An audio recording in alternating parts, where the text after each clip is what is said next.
Hello, everyone, and welcome back to Queer Ultimatum Season 2, Episode 9. This is Ultimatum Day. So the girls are gonna make a decision to either be with their original partners, be with a new partner, or to leave here single. Let's see what happens. Confronting Megan is really more about closure. She led me on in an insane way.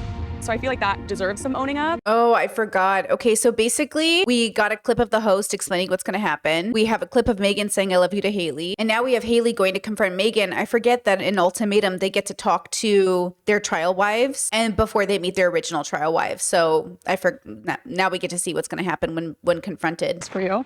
I was supposed to get here before the end of our trial marriage. You want me to open it now? Okay. First of all, that was the most awkward approach. She approaches, sits down. She's like, I got this for you.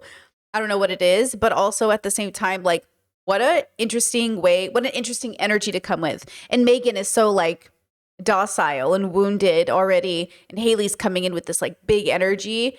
Also interesting that Haley's wearing white, which indicates to me that she might propose to Pilar because she's in a white dress, right? So who knows? I have come to accept whatever happened in our trial marriage. I don't think you're being honest about it. Ooh. I've accepted our trial marriage for what it was. After processing, I realized that I want different things. Oh. I feel like we're too similar. Too similar? Seeing who you are now, clearly this is also Okay, first of all, that was a crazy edit, Netflix. I feel like that's not how the conversation really went, but okay. you, just because it's different than the person that I feel like I got to know. All I wanted was the space for my second trial marriage with Dana, and I feel like you didn't give me that. It was disrespect towards us, and if there's anything to be in the future with us being in each other's lives as friends, then I feel like you owe her an apology. Oh, well, hold on. She didn't give her the space at the club because she didn't know what the rules were. And then didn't she give her space afterwards when the rules were set in place? How would she know that she was being inappropriate if there was no boundary to put into place initially? What's the apology for? Maybe I missed something. I would never let someone in my life treat me the way that you've treated me. I don't want you in my life in any capacity. Hey, you know what? It is what it is. It is what it is, girls. I mean, just a reminder, these people knew each other 3 weeks ago. And I know for some of us, we meet our forever person and know within a few weeks that oh my gosh, this is my person. Or maybe we know we're in love or whatever. But at the end of the day, this is just a person they've known for 3 weeks. Yeah.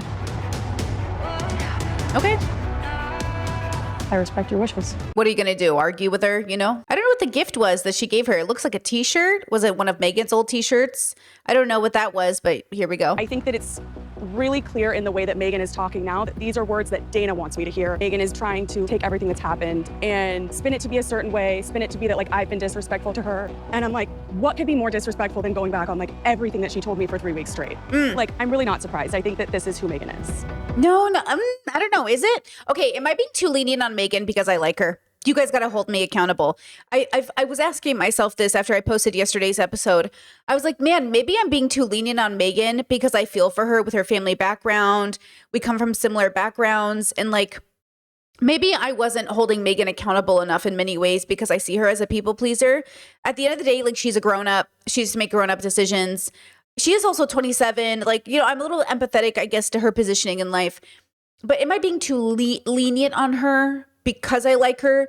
Or, maybe am I holding Dana more accountable because she feels more malicious, even though Dana's younger, she's 25. You know what I mean? Am I making excuses for Megan's passivity? You know what I'm saying? I'm not sure. I came into this and I issued AJ the ultimatum. I'm putting my heart in someone else's hands. Most of my hesitation comes from the insecurity of her business coming first. So AJ and Brittany are just both, being interviewed separately and just expressing worries and concerns. And it's weird. It feels like they want each other so badly, but they're afraid about picking each other. It's really interesting. They obviously have so much chemistry. They seem very compatible in many ways, but yet there's this hesitation in a sense. I wanted to say it was just from AJ, but I feel like it is also from Brittany in a sense where there's no one just saying look, I love you. Yes or no? Where's the Taurus energy in all of this? Hello, gorgeous. Hi, beautiful. Hi. I have to say, throughout our trial marriage, I'm very appreciative of you hearing me. I've literally seen so much work that you've put in. I adore you, baby. From the beginning of our relationship till now, you've blown me away. I've never, ever had a love like you. It's been something that feels too good to be true. Like, no matter what disagreement, it's like how many times we may clash or maybe not even see eye to eye. Like, it doesn't matter because I just know the person you are at your core is someone I always will fight for. Ugh, tell myself I'm not gonna cry too, not too early. Okay. I've had a lot of fears coming into this and put myself there because I didn't feel like a priority. I didn't think that I would be a priority over your business. I saw us not having more and more time together. It was less and less. I don't want life with anyone else but you, babe. Nothing compares. You're the love of my life, my peace, my soulmate. Okay, look, I don't. Okay, I love love. I am happy for them. I just want to say, as a person who does run her own business and works a minimum of 60 hours a week, I am constantly needing to check in with my partner. Like, did you get enough time with me? Do you feel loved? You know, should we spend more time together? We don't even have a consistent like date day at this point or a consistent day off. Like we are not in that era of our life. Now, to be fair, because we move as a team, we negotiate everything about how that time is spent. So we check in every day. We make it an effort to make sure to have intimacy time together, whether it's like cuddling or spending time together or watching anime. Like it's about that intimacy time, right? I can see though how with the wrong person, like that can be so stressful because especially when you're building a career or solidifying it or moving it into the future, like everything I'm doing right now for my work is like for 10 years from now. Like I think I'm just really, you know, at the beginning stages in many ways of my future as a content creator. And like, I think that that's just going to keep going. And it's one of those things where it can be difficult because you're spending so much time. Like I can't even afford to take another day off. Like I take Saturdays off and I still work Saturdays. Even though I try to give myself the time off, like realistically, like I'm never going to be able to keep up if I don't do that work. And also I love it. So I have to have a partner that understands that like, I love it. I turn my hobby into a job and I love you. And I need that to be okay. And I'm lucky that it is okay with my partner and that we do find time during the week to spend time together. I mean, every day, right? We spend time every day together. So it's not like we might not have a date day, but we have every day together. So that's kind of how we make it work. But I can see why AJ might feel neglected. I can see why somebody in my position would feel neglected if they were dating me. And that's why your high compatibility partner has to be someone that is able to voice their opinion and advocate for themselves and communicate with you in a way that makes the team win and not like attacks you. And I just want to say that it can be difficult, you know? And so I understand from a Brittany to another Brittany how your business tends to take priority. But again, the business, but not at the expense of the relationship but not at the expense of the business, right? Would you do me the greatest honor to marry me? Oh, wow. Yes, baby. Oh, my God. What if in that moment Brittany's like, nah, I'm just kidding. That's not funny. Good for them. I hope they continue to work on being high compatibility partners. I'm not saying they can't get there. I'm just saying, you know, whatever it's going to take, I hope they grow together because now they're about to do life together. I am over the moon. I am like, this isn't real. No, not at all. I like, like, what the heck? Like, oh my God, this is like the wildest dream and it came true. I'm so elated right now. I truly see the value in like ultimatums. I know like I gave it to you, but like even for both of us, I feel like we both grew in a way in our relationship that we wouldn't have if we didn't go through something like this. You know, earlier I said somebody should just be like, are you marrying me? Yes or no? That's not an ultimatum, right? Like a boundary is what you do, no matter what they do. An ultimatum is basically saying you have to do this or else, right? But saying, do you want to marry me? Yes or no is more like, hey, are we on the same page? It's like you're checking in.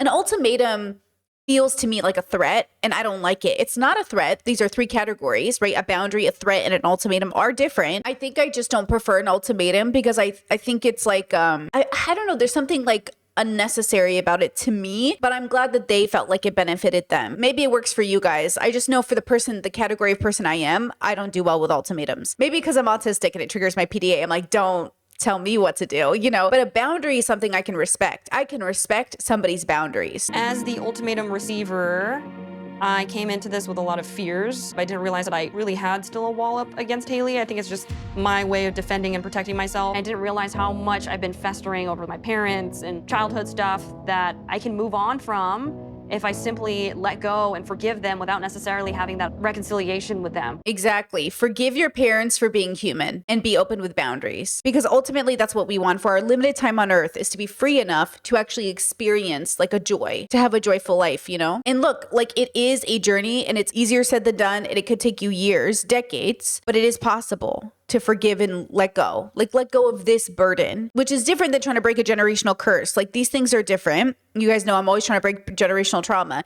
That shit is a burden that's kind of different. That's about you and your role in a family, but that's different than you waiting around for your homophobic parents to all of a sudden be pro-gay. It's probably not going to happen. Forgive them for being humans, but also don't encourage their bigotry. Definitely not easy.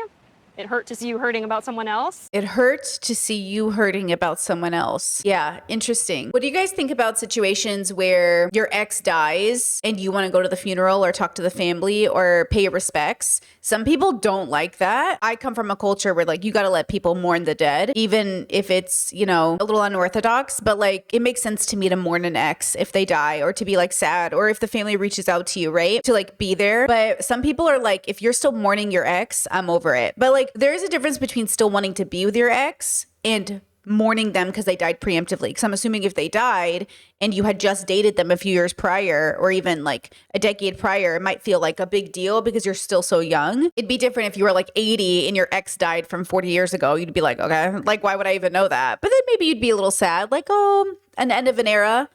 But yeah, it's interesting. Like, it hurt to see you hurt about somebody else. Yeah. Like, as challenging as it was the best reminder of like what we have. You know, I feel like I almost lost you. This experience has forced me to really stop being afraid. I was focused on the wrong things and trying to prove myself to people that don't matter. I don't know how to express to you how much you meant to me over the years. I don't think I say it enough. You were my best friend before we loved each other. And we've grown closer and closer together, and it's always been you. Oh, man. And I'll always choose you every day for as long as you'll let me. Oh. I think that that's like what's been so beautiful about like these last 3 weeks together is I think this really has felt like a marriage. Will you marry me? Every day. Okay, I'm not going to be a Debbie Downer, bro. If y'all want to get married, girl, before this administration makes it illegal. I don't know, right? I could never actually know what would make these people complete or joyful. So I will celebrate them, and I hope that they continue to work on themselves. And I hope Pilar continues to heal because she deserves it. And I think that they really handled things as best as they could given the situation. Oh, Haley's dad. It was distinctly different than the last 10 years. I think that's been the most beautiful thing is like that we are so open to just like continuing to grow together. Congratulations, girls. When I came into this experience, I issued an ultimatum to Marita. Okay, if they say yes, I will be annoyed. They're obviously so incompatible. There is no chance this relationship works. Same with Mel and Marie. I just feel like saying yes to that is ridiculous. I did write you something and I want to read it. My honey, I can't believe we are here. This entire 4 years has been nothing but pure bliss. You always show up with a smile on your face and so much love for me since the day I've met you. I love you more than anything and you deserve the world. Whether that world is with me or without me. I'm crying. I hate crying. I'm so thankful for my life with you and you've shown me a whole new way to life that's exciting and worth living for. You're amazing, Marita, and don't ever forget that. That was beautiful, and this is the emotion I need from you. Ugh, they're totally gonna propose, aren't they? Yeah, it feels impossible that they would work out in the long run to me. Everything that I want with you. Same. I definitely couldn't imagine my life without you. Am I someone that you see being with forever? Am I your forever? I want you to be my forever. Can't imagine a life without you, which is why I'm still here, which is why I'm still trying, giving my all. I still have this fantasy in my head. I'm obsessed with love, and I want that with you. I'm obsessed with love and I want that with you. Yeah, I would talk to a therapist about that. I don't know what's going on there. I don't know if it's like the romanticization of the romance stuff. I don't know if it's the Hollywoodification of like love. I don't know what that is. Like, what are you clinging on to? Have you been truly happy this past couple months with me? No. This experience has finally given us the tools necessary to figure out ourselves and what we need. What if I'm holding you back from finding a love that you want? No one's holding each other back, but you're holding each other back. Like, no one's doing it maliciously, but that's often what happens when we want something to work that isn't going to work. And so, yeah, we kind of end up holding each other back, but I don't think it's malicious. I think they're just like hoping they'll magically change who they are overnight or something, you know? I don't know if I can go through with like an engagement. Okay, based. It's not right at this point in time for us. Oh, very mature, very cutesy, very demure. Good job, Ashley. Good job, Ashley. When I've been thinking about this moment, I was ready. So if you were gonna commit to me and ask me to get engaged to you, I was gonna say yes. But then you took it away, so. No, don't, Marita, don't punish Ashley like that, girl. You know you have made this incredibly fucking difficult the whole fucking time. Playing all like, I would have said yes to you. Like, girl, you said no to her initially. That's why you're on the show. Well, I guess I'm ready to leave here. You're not even gonna hug me? Ashley. Why is Marita playing the victim here? This was a mature, reasonable, good thing to do. Ashley's 30, Marita's 25. Girl, you need to grow up. I don't want to lose you. I don't. And why would Marita say yes? What were you saying yes to? Fighting for the next 30 years? I do love you. See how love isn't enough? You need values. The resume needs to look good. We're on the same page financially, not making the same amount of money. I mean, we agree on what finances should look like. Priorities over kids, belief around religion or spirituality. Like, we have an agreement on values. And then there's the attraction element. Obviously, they love each other. They're attracted to each other. That's not like the issue. Though I will say it's interesting though, because Marita kept saying, I don't want to be roommates forever. You guys have probably heard about lesbian bed death. You know, I'm not saying that that's what's happening, but I'm saying maybe they're not like sexually active enough for Marita. I never thought about that until now, I guess. But also maybe Ashley's asexual and like sex isn't a priority. Like, do they even have that language to utilize between each other? It just feels weird for Marita to say like, oh, I would have said yes, but said yes to what? If I were to propose to you, I would want to be waking up happy as hell, singing probably Taylor Swift songs. And then like, I don't want to feel the way I felt today waking up and coming here. That's not how it should be. Exactly. This cannot be my forever. And if we get married now, it will be. And Marita's like, I would have married you. Yeah. Married what? A lifelong of fighting. No, you can't. People do it every day. People settle in 50-year unhappy marriages every day. But why would you want to be one of them? I love you. I'm sorry. Good for you, Ashley. Very good. Very reasonable. Very mature. Very good. You know, sometimes someone has to make the good decision for two people because the other one isn't going to do it. Marita isn't going to make the good decision for any of them. So Ashley has to do it. See how the blame and responsibility falls on her? But she did the right thing. I'm heartbroken. If she can't do any more than she already does, then it is only fair that I can go find someone who does that for me. Sure. And I don't want to. I want it to be her. And I don't know why she can't get to that point. Because you are not empathetic. I can't believe you still don't understand. Like, I don't get that. Even in this interview, she's like, I just don't get why she can't get there. See what I say? Like, you want to have a partner who sees you. See how Marita is basically saying, like, I don't see Ashley. I don't understand Ashley. And yet she's like, I want to marry her. No, you don't. You don't even like who Ashley is. You don't even like her. You just like the idea of her, girl. Jesus. Man. See how Marita isn't actually taking it as hard as Ashley? Not that I'm saying Marita has to show grief in the same way, but Ashley, it's like it's impacting her so severely because it was really hard for her to do. I don't think it was that hard for Marita to walk away. I think she just didn't want to go down as the bad guy who, quote, broke up the relationship because of romantic things. So I think she's actually relieved that Ashley took the bullet for this. Hi, you look so cute. How are you doing? How are you? Are you okay? Yeah, I'm just... Oof, okay. Bridget and Kyle, we've got some anxiety energy. There's a hesitation here. You know, Bridget is hesitating. Kyle is optimistic. Let's see what happens. feeling nervous, but... Feeling what? Nervous. Why? I don't know. This is just a lot. I'm gonna put this down. I love you so much. I love you too. And I'm very happy to be here with you. And I just appreciate you so much. A lot of challenges came up that were new to us, and learning to communicate with you when you get frustrated was new to me to that extent, but I'm proud of how far we came. Before I met you, I couldn't really imagine spending the rest of my life with someone. But now I can't imagine my life without you in it forever. Interesting. I didn't realize that about Kyle, that they had never really thought about long-term that way. I guess that makes sense because Kyle had all the toxic relationships beforehand. No. That makes sense because of what Kyle and Pilar talked about, the cakes and everything. Okay, wait. That makes sense, actually. I think that's part of like that responsibility and that growing up is like considering each other all the time. Yeah. The difference between single life and married life is like you are considering another person all of the time. All of the time. And everything I do, I have to think about my partner because it's not just about me anymore. The same way that if you were a parent, most of the stuff, everything you're doing, you have to think about that child because it's a responsibility that's specific. Think of my future. I'm not scared anymore because you're there. These past 2.5 years have been such a dream, right? It's okay. You're gonna make me cry then. When you kissed me after our first date, There was just this feeling of pure happiness, and I still feel that. Oh, is Kyle gonna get their heart broken today? I feel like Bridget's gonna say no. Oh my gosh. Bridget? Oh Lord. Will you marry me?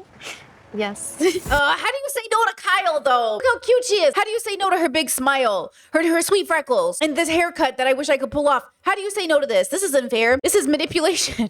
I don't know. I don't know if you can say no to a Kyle. Like, she's so sweet and you just want to like give her the world. So like, I don't know. It's kind of hard to know if they're going to stay together after a year. We'll see at the reunion, I guess. What this entire thing has shown me was that it didn't really matter what anyone else had to say or how anyone else defines marriage. It only matters how we do. True. I hope they're happy. I hope everyone's happy, obviously. And like, I know I want to be with Kyle forever. So if she wants marriage, I know that we'll have a really happy and lasting marriage. If she wants marriage, I know we'll know, or I know we'll have a marriage, like our long-lasting marriage. Like, see, Bridget's not doing it for herself, which I understand, but like also, okay, well, there you go. So many things have happened. I'm just so proud of being so vulnerable and transparent. I've really gotten my family on board to support me. Megan said she really got her family on board to support her. Breaking generational curses, one ultimatum episode at a time. That's amazing. I respect Haley's decision, cutting ties with me. I'm just gonna move on and hope that Dana and Mel do the same. Ooh, hope Dana and Mel do the same. There was feelings there. I just don't really know what they are, but now I can give her a true, Yep. Okay, here we go. honest answer. You're just nervous? Yeah, in my stomach, in my fingertips. I was going through my stuff last night and I read the letter that you wrote to me. I think it's probably the most beautiful letter anyone's ever written me. I hadn't really thought about our time, I guess like the way it was between us. I forgot how cared for I felt by you. It made me remember how close we really were. I forgot how real everything was. And Okay. You're laying it on a little thick right now. it made me realize maybe you didn't forget as much as I did. It was all real to me. Like, you mean the world to me, truly. I don't think I'm gonna meet another Dana. You felt very safe to me. You felt like just someone that was gonna be important. Yes, I was scared and I had fears, but I wasn't ever gonna let them dictate how I treated you. And I don't want to make this harder on anybody than it needs to be. We have both admitted having feelings for one another. There's something there, we have a connection, but I don't have the capacity to open my heart to somebody else when I'm in love with somebody else. No one could ever replace the spot you hold in my life. Dana is like, I don't know if she's doing it on purpose. I really do not know. But she is a mixed signals kind of girly where she'll say like, I told you all my secrets. You know everything about me. I opened up everything to you. And then she'll say, I don't have the capacity to fall in love with you when I'm in love with Megan. But also, you know everything about me. Here are all my secrets. It's like she's telling Mel in one side of her mouth, here, I'm giving you everything that I am. And the other side of her mouth, she's going, but I'm holding some things back. And it's like, well, which one? Are you giving me everything or are you holding back? And to Dana might feel like, yes, both. But how can it be both, right? So few people have ever known me and probably ever will. I'm going to love you forever. And then it's like this language is, I'm going to love you forever. You're going to hold a special place in my heart. I can't believe this amazing thing we had. Like, I don't know how much of this is true for Dana or how much she feels like that's what Mel wants to hear. I'm gonna put my emotions aside for the moment. I'm just gonna take this as this could be the last time we talk to each other. Okay. You don't want a friendship with me. No. What made you come to that? I'm not saying that to hurt you. I don't think you're trying to hurt me, but I just think you're a liar. So now Dana goes, you're a liar. You do want kids. You do want to be my friend. See how Dana always does this? She didn't literally talk about kids in this sentence. For those of you who didn't watch this on your own, you're only watching my edit. But that's what Dana does. She doubts everything someone tells her. She doesn't let other people tell her. She goes, no, you're not telling me the truth. So now Mel is like, I don't want to be friends with you. And I know why Mel doesn't want to be friends with her, I assume, because it will be painful. Because she can't just treat Dana like a friend, right? And Dana's like, you're a liar. You're a literal liar. But like, Dana, how is this even going to be reasonable for you guys to stay friends? Like, you're literally a liar. That wasn't the decision I had coming in here, no. By hearing what you have to say and What was the basically decision you saying had coming that in here? What was your things meant proposition? more for Why are you fighting with her? Dana is so traumatized, bro. me than they did for you. It's like, why would I? Is that what I just said? Because I don't think that came out of my mouth. That's what I'm taking it as. No, I'm saying that there's a lot more for me that I need to unpack there because I don't think I processed any of it. So don't do that. What? What was your proposition coming into this? What was your plan? I just wanted to talk about where we were going today. I wanted to voice to you what I'm feeling and what I plan on doing today. Tell me. I got Maria a ring. You did. Okay. The whole morning I've been so nervous. I'm feeling like I'm gonna throw up. I wanted to see you before I saw her because I'm scared of making the wrong decision. I'm nervous.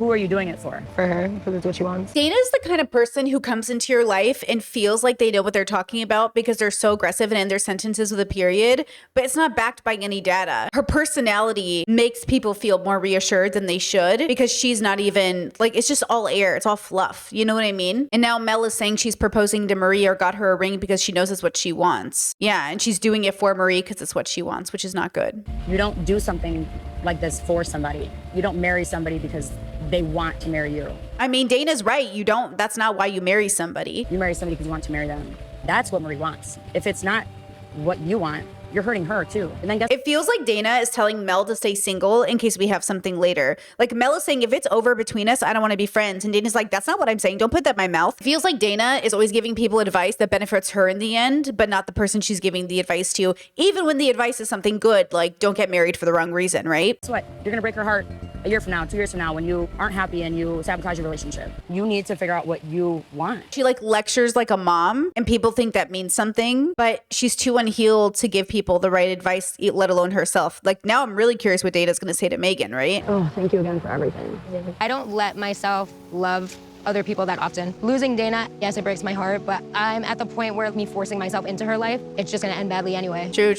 You can't force it. You gotta let it be what it is. I honestly didn't know how you were gonna be like affected after talking to Haley. It's a long story. We don't have to talk about it right now. No, we're gonna talk about it right now. I basically told Haley, if you ever want to be friends, owe her an apology.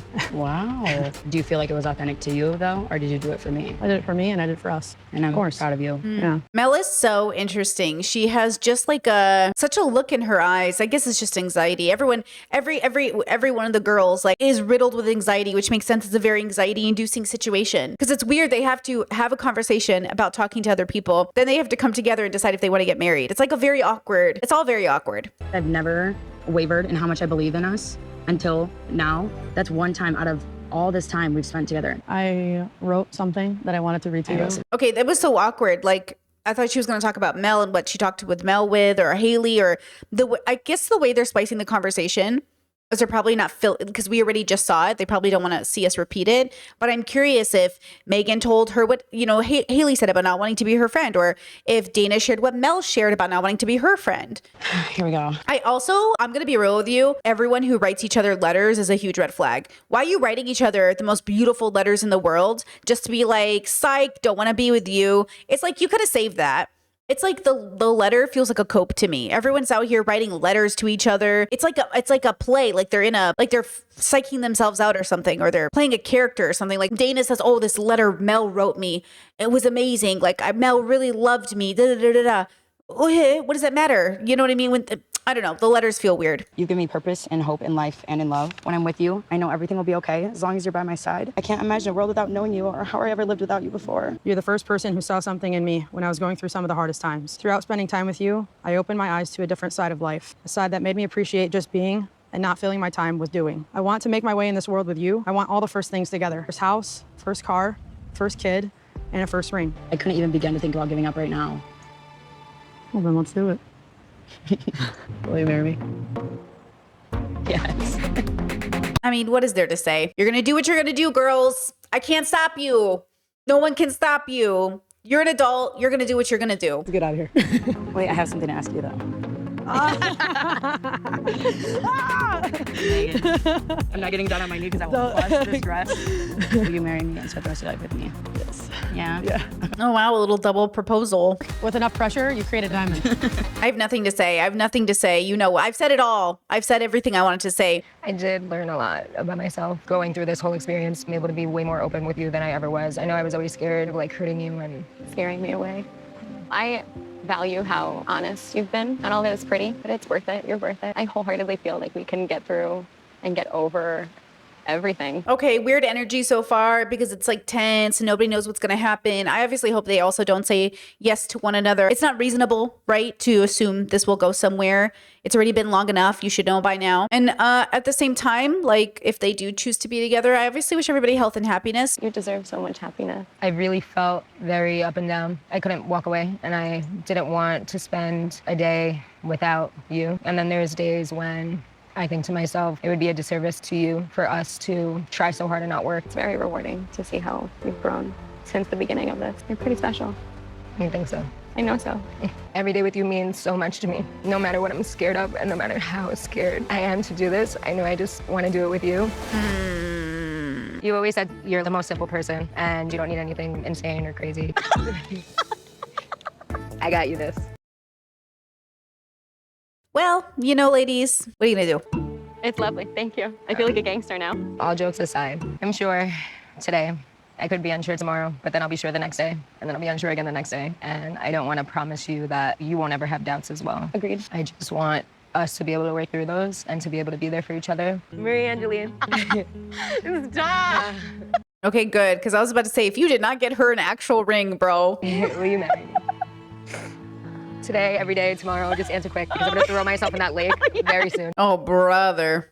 Yes, please. You know, this is, again, just an opportunity for us to remember, who are you in the story? Wholesome, real, high compatibility love, I think also requires like a level of seriousness and maturity to understand what you're asking of somebody else. Like if you take life commitment, I guess it depends on how you view life commitment, but I think it's just so serious. I think it is very real and important. It's going to impact that person. It's going to impact hospital visits and life and death decisions. And, you know, all the possibilities of like children and dying parents and, you know, natural disasters. Like it's not so casual, but I think we have to treat it casually because I think it's hard for people to recognize how serious it is. Oh, look, this is, you know, one of the biggest, I think we're just in like a really significant time right now where we have all of these choices, but we still don't know how to make them, at least not in a healthy way. I'm in actual shock. Did you say yes? I blacked out. I did. I said yes. And you also have lipstick all over your face. That was beautiful, you know? Did you expect that? No. Yeah! We're engaged. Cheers to the hottest fiance ever. My wife for life, baby. Let's go. Megan is such a boy. We're gonna have rich sex, we're gonna have drunk sex, we're gonna have fiance sex. All the above. D, all the above. We're journeying together forever. Forever, baby, forever. Damn. Okay, that's it. That's the end. Interesting. I can't wait to read your comments down below, and then I'll see you guys for the reunion. Let's see who's still together a year later. All right, with that said, please like, subscribe, leave a comment, and I will see you guys for the reunion. Talk to you later. Bye-bye.